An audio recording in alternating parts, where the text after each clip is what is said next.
Hey everybody, it's me, Shaw360, and I'm back with Bright by Jessica Jung, and I am reviewing chapters 15 and 16. I had to remember what chapters I'm reviewing. Chapters 15 and 16, and this is where the story probably takes its juiciest turn. So we've had more than half of the book. See chapter 17? More than half of the book. We've spent more than half of the book waiting for the details regarding Jessica Jung's exit from Girls' Generation, like what prompted it, kind of when the real breakdown with SM Entertainment happened, and we start to get a hint, a whiff, a scent in the air by the very end of chapter 16. But prior to that, we spend a lot more time talking about what a perfect person Alex is and how great Rachel is, and also Rachel making stupid bonehead moves. So we start chapter 15 with her still in Hong Kong waiting for her meeting with Lane Crawford. And she had flashcards that she had been practicing her presentation over, and her and Alex were going over the flashcards. And then Alex is like, hey, by the way, you're going to have to go into this meeting by yourself because I have another meeting I have to take. Sorry, I'll talk to you later. Now, in chapter 14, Alex was really upset because after he had introduced Rachel as his girlfriend to his family on the Zoom meeting, she seemed to be kind of frosty, kind of cold. And I don't know if this is just maybe me talking from my past experience with relationships. It seems highly convenient that he spends all of the book, all of the time, making special time for Rachel, making sure he's always available to call, making special visits to see her, getting friends involved in order to make sure things can work for them. And all of a sudden, when she needs him the most, he's like, I have something else I have to do. I'm not going to be able to make this meeting. Especially knowing that she's never had a business meeting before of that sort of business, retail fashion. She also doesn't have any experience with marketing, manufacturing, nothing. And he's like, you got this, kid, go into the meeting. And so I found it a little bit vindictive. I found it a little bit, gaslighting is not the word.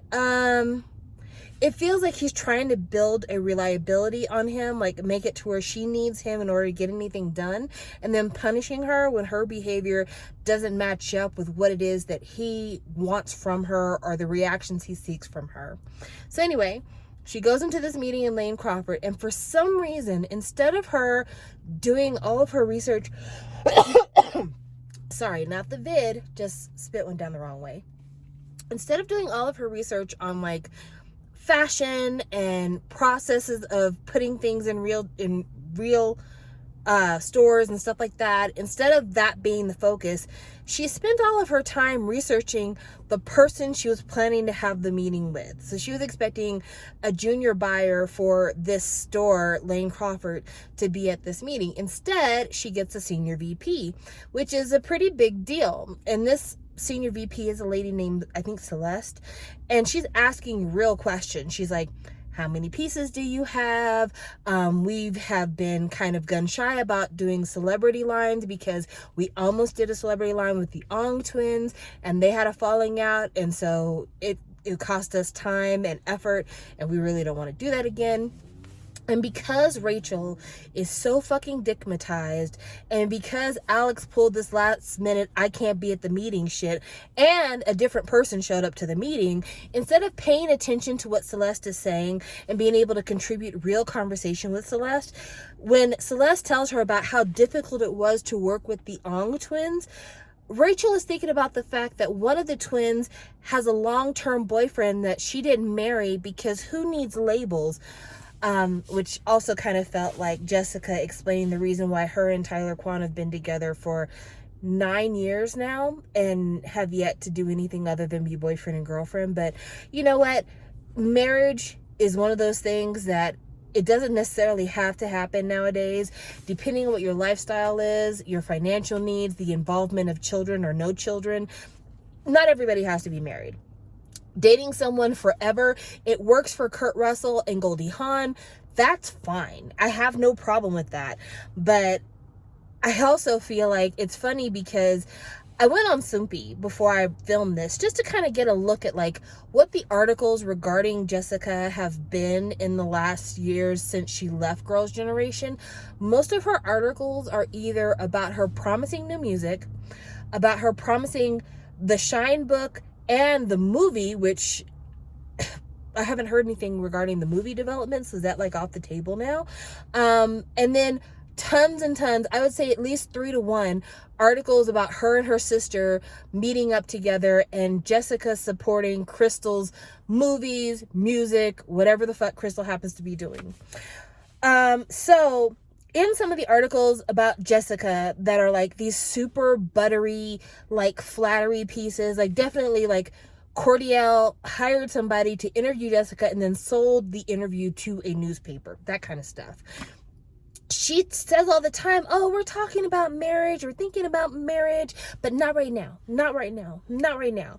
Then in the book, Rachel describes her dream relationship like, we're so close that we don't need labels like boyfriend, girlfriend, husband, wife. We're beyond that. There's no need for that. And I don't know if it's probably just me based on my experience, but usually when a guy wants to keep you in a weird situation, he will sometimes make you believe that you believe the same thing that he believes. So if a guy is like, well, there's a reason why, we don't classify our relationship because we're not living by what society says. We know what we are. We know what we are. So we don't have to conform to what society expects us to be. We don't have to be what society believes we should be. You and I are something different, something special. People don't understand, baby girl. And things like monogamy, that doesn't have to factor in here. As long as I want you and you want me, then that's fine between the two of that kind of shit. That's kind of what I'm hearing from this little statement that Rachel makes. And also the fact that every time she thinks about the word girlfriend, she fucking gets the heebie-jeebies. Like, she makes it sound like this is all coming from her and that Alex wants the world from Rachel and Rachel's just so hesitant to give it to him. But, I mean, this is a person, according to Rachel here, who's willing to, like, kiss this guy when she knows paparazzi is around, who is constantly doing things that she knows are stupid ideas in order to be in this guy's purview, around him, whatever the fuck. Yet and still, she wants to act like, oh, I'm so scared of being labeled a girlfriend. And it's just like, it doesn't make any sense because you are very anxious to link up with him through business. You're very anxious to take his Balenciaga bags. You're very anxious to meet him up in hotel rooms, go to his apartment. You're very anxious to kiss him anytime you can. But the idea of being a girlfriend is what freaks you out. Girl, please. Come on now. We're grown here. But anyway, Rachel's thinking about Alex and she's thinking about the status of girlfriend instead of paying attention to the meeting. So when Celeste is telling her like how difficult the Ong twins were to work with, she's all like, that's great to hear. And Celeste is like, what? Did you not hear what I just said? And she's like, no, I mean, I can trust that my line will be safe in your hands because you can handle anything. And so anyway, she brings out the prototype bags. The bags look okay. There's only 6 pieces. And they're expecting like a full line of products, which I don't blame them. 6 pieces is not enough. Now, it would be different if we're talking to 6 individual designs plus maybe 3 colorways per design. That's very different than 6 pieces total, meaning possibly 2 designs, 3 colorways. And so she's like, where's the rest of the line? These are some samples, but where's the rest of it? And she's like, oh, this is all I have right now, but next season we'll have hundreds of things, which again, hundreds, she's not paying attention. Then Celeste is like, tell us about delivery times. And again, Rachel is like, oh, I can get it whenever you want. And Celeste is like, yeah, but you have a manufacturer and they're going to give you delivery times of when they can get it in production and then ship it and get it in our hands. What does that look like? Rachel has no clue. And at the one hand, I'm really glad to see this because it seems like everything Rachel ever wants gets handed to her on a silver platter and she's never prepared for anything. So it's nice to see her slip up. But that niceness is short-lived, because in the very next chapter, we find out that Lane Crawford decides to carry the line, and all they want from her is to deliver a full set of 18 designs for the next season on launch day. She comes in there completely unprepared, and they're like, you know what, even though you only have 6 pieces, even though you have no idea what the delivery days are, even though you know nothing, we're still going to make this thing happen. And it made me really think about Alex, and like, Alex, I don't trust that Alex is as important as he says he is, but Alex has a lot of connections to celebrities. So I wanted to look up a little bit more information about Tyler Quan, because that was important to me. And when I was looking up information about Tyler Quan, it was very hard to find any information about him. Apparently, he went to school at the University of Michigan, which is a rather well-known business college there. And he started Cordial before he and Jessica got into business together. And he apparently used to spend a lot of time hanging out with celebrities. He dated a Chinese celebrity named Gillian Chung for a few months. He's been photographed hanging out with G-Dragon before. He has an in into that kind of entertainment world. And he had a few different businesses under the Cordial name. There was the Cordial Capital Management, where they do like assets management. There was the Cordial Entertainment, which is their production company. And then he has like a nonprofit foundation. So those are the things.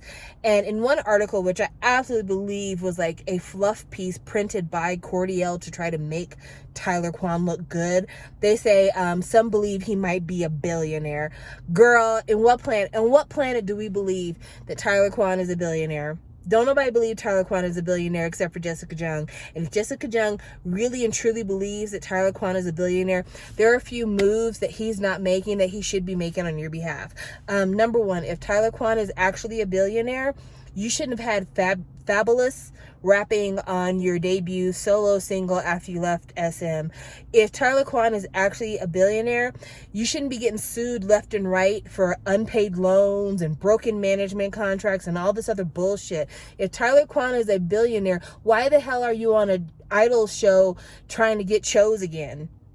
Like, there's just so many things that he could be doing for you if he was a billionaire, that basically working would be optional at best. Your streetwear line of Blanc and Eclair, because that's what it is actually, it's actually a streetwear line, should be more than popping if Tyler Quan is a billionaire. Hell, you should be trying to move into the American market. Now more than ever, there is a demand for Asian celebrities in movies. Did any of you see Everything Everywhere All the Time? Everything Everywhere All at Once, I think is the name of the movie.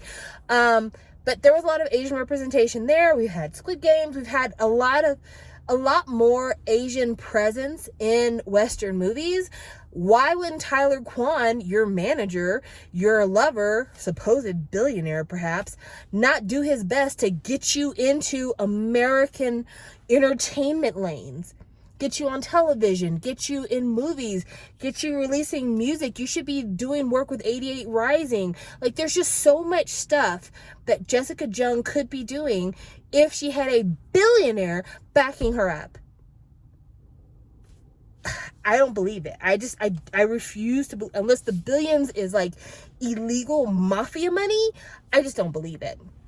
But anyway, so the Lane Crawford meeting doesn't go very well. She goes back to the house and is getting ready to go out that night, because Mina, who had a movie that she was working on, that night is the premiere of her new movie. So everyone's really excited to go to the movie premiere, and Rachel got her hair in rollers, and all of a sudden Alex calls. So she talks to Alex real quick, and Alex is like, hey, I haven't heard from Lane Crawford yet, but I'm going to be in Korea soon. We should get together. And of course, Rachel's like, fuck, how am I going to get together with him in Korea? Because Korea is the place where I am the most well-known, and it's just going to be impossible for me to shake off the paparazzi. So as she's thinking about that and getting ready to go out, they show up at the movie premiere, and Rachel runs into the same photographer that she met in Paris, the one who told her about the Vogue pictorial he wanted to do with her, but that her company told them that they didn't want to do it. She meets up with him and he's like, girl, I see you're wearing all gold. I love the bar pins that you put in your hair. And she's like, oh, really? The stylist did my hair puffy, so I just thought I'd add these 2 items. It really does serve the look, doesn't it? Again, always emphasizing how Rachel is fucking the beacon of fashion. Everything she does is so amazing. And oh my God, she just transforms her entire look by putting 2 fucking barrettes in her hair. Anyway, that photographer's like, yes, I love the gold. Speaking of which, Jason and the other guy, Song Gun-woo, they're also wearing gold. You should take a picture with them because you all match. So she's like, I don't know, Mina, I don't know. And instead of being like, listen, I would love to, but I actually have some other networking I need to do, she's like, I'll go ahead and I'll take the picture anyway. So she takes the picture with them, and Mina is hot because Mina's already got her own issues. Her dad never approves of anything she does. She's always trying to prove something to him. This is her movie premiere, so of course she's like, eyes on me, eyes on me. And she's also kind of like, I just really need people to remember that, like, this is make or break for me. So it'd be nice if everyone could play along for a minute instead of me having to deal with fucking idol and celebrity politics right now. So anyway, after Rachel gets off the stage, Mina's like, fuck, can I just have one night, please? Because Mina's nervous, and everybody knows Mina's nervous. Mina made a statement about how, like, girl, don't eat anything before you go to the premiere or else you're going to look bloated. Do you want to borrow a pair of Spanx? She didn't say it in a mean way, but she's like, they're going to be photographing us, so, like, get it together, girl. And Unji, one of the other members of the group, is like, you always have to take everything, don't you? And, of course, Rachel's kind of like, this is not your movie premiere. You're kind of overreacting, aren't you? So they go into the movie. They're watching the movie. Mina did a good job. But Unji is over there crying her eyes out. And Rachel's like, the fuck is going on? Homegirl is acting way more hormonal than is normal for this situation. So she pulls Unji aside, and Unji's like, I'm crying because me and Song Kang-woo are going together. But obviously he doesn't like me because he put his hand on your back. And it's just like, I mean, we're all celebrities here, girl. We're all going to do skinship and everything else. You know what it is. You know what it was. Why do you assume that I want your man? But instead of Rachel being like, hey, girl, I don't want your man. You can talk to the photographer. He's the one who told me to go up there. I've never met this man in my life. This is the first time I've ever seen him. Instead of doing all that, Rachel's like, I don't want your man because I got a man. His name's Alex and he's perfect. Okay, a secret is only a secret when as few people as possible know about it. Once you start telling more and more people about something existing, it no longer becomes a secret. How is it a secret if you're letting your sister know about it, you're letting your other friends from high school know about it, obviously, you're now letting one of your group members know about it? Like, really and truly, how are you keeping this shit a secret? You are the fucking worst at keeping a secret. So anyway, Unji's like, oh, so great to hear that you got a man, we should double date. And so Rachel, being dumb as a box of rocks, is like, yes, we absolutely should double date. And they decide to set up a double date at a restaurant.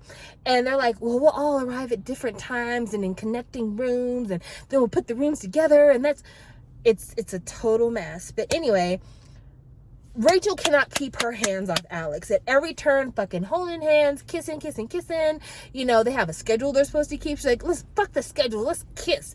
And so, to no one's surprise, the very next day, she and Unji get called into the office for Mr. No, because bitch, he knows. And that is the end of chapter 16.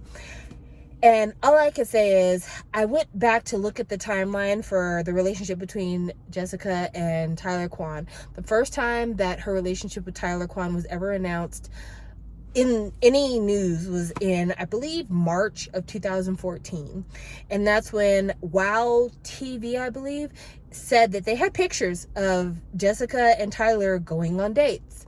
And SM came out and said, no, they're not dating. He's just a friend. Well, if you don't remember what else happened in 2014, Jessica left Girls' Generation. And then in 2015, officially left SM Entertainment.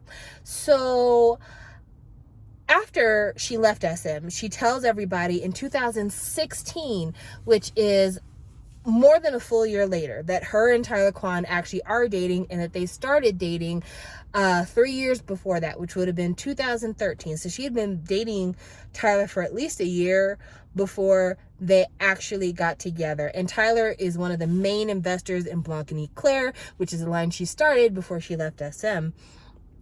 So, I mean, obviously, at some point, SM had to have known about Tyler. He couldn't have been a secret from SM. But one of the things I found really interesting in the article about Jessica dating Tyler is that they said Jessica joins Yuna and I think Sooyoung. It was one of the other girls in Girls' Generation. I can't remember exactly what the article said, but basically the article was like, there are 2 other girls in Girls' Generation who are dating people right now. She is the 3rd one dating somebody right now. And if the public was already aware that 2 other girls from Girls' Generation were out there dating, why would it have been such a big deal to acknowledge that Jessica was dating? I don't see where it would have been a big deal personally. But I think more than just SM lying, I think that really and truly the issue was that the situation with Tyler Quan being an investor in Blanc and Eclair was probably the reason why they did not want the public to know that Jessica was dating Tyler Quan. And I think it was important because it would look like a lot more than just dating if it came out that Tyler Quan was also the majority investor in Jessica's sunglasses line, fashion line. Because not for nothing, if you remember Gina from Cube Entertainment, sponsorship is a big deal. And there have been rumors of different idols being sponsored over the years. Definitely, there's even been some boys who have been accused of having sponsorships, both gay and straight sponsorships. And the idea that a guy would be a majority shareholder in Jessica's company, plus that's her boyfriend, would look really bad if she's trying to continue to be an idol. So I don't think that SM kept it a secret because they didn't want Jessica dating. I think it was more about the fact that they had to have known that Tyler was the main backer of her line, and because of that, like, this looks too much like a pay-for-play situation, and we can't have people out here believing that we're not paying our idols, so they're being forced to whore themselves out to people in order to make ends meet, because that really and truly is what it looked like. So yeah, I think that kind of explains the timing of things being released, because otherwise there would be no reason to keep it a secret. But yeah, I imagine if the scenario went the way that Rachel's scenario went, in terms of going to the record label, explaining what you want to do, explaining what their management percentage is, doing all of that, there's no way that the management company wouldn't be like, I noticed you have your paperwork together. I noticed that you've really done a lot of homework ahead of time, and we know what kind of schedule we give you girls in terms of free time and time to pursue other interests. Who are you working with to help you get this together? Like, how are you hooking up manufacturers? How are you doing product development? Like, how are you doing all these things when we know that we work you to the bone? At that point, Jessica would have had to have said, oh, well, I am working with this company in order to get this done. And so SM would have been like, we would like to talk to this person from this company because we'd like to make sure, background check, make sure this isn't a bad company. We don't want any of our idols attaching their name onto something shady or weird or whatever else. And so at some point, they had to have known about Tyler before any paparazzi pictures could have come out about him and Jessica dating each other. And also because another reason they'd really want to know, do background checks and stuff like that, is because anytime an idol associates with anybody outside of their group, like even if it's other idols in their same company, sometimes when those people get in a scandal, it reflects on everybody they touch. So great example of that would be Hotfelt from Wonder Girls. Her dad was an complete and utter embarrassment of a man.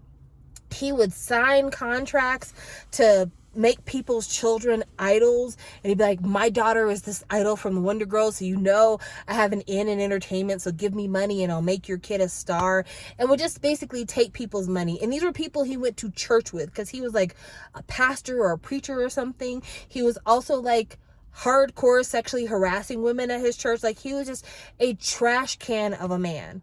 And people kept going back to his daughter like, what are you gonna do about your dad? And she like finally had to break it down and be like, this man has nothing to do with my life. He and my mother separated when I was super duper young. The only time he ever even bothered to talk to me is after I became a celebrity. And that was just so I could introduce him to people because he wanted to try to feed off of my fame. And when I wouldn't give him money anymore, then he starts coming up with these other schemes. This is not my job. This is not my fault. But Korea is one of those societies where a lot of times it is guilt by association. It is, oh, if you hang out with this person, then all of a sudden you're going to be tagged with A, B, C, and D for this person.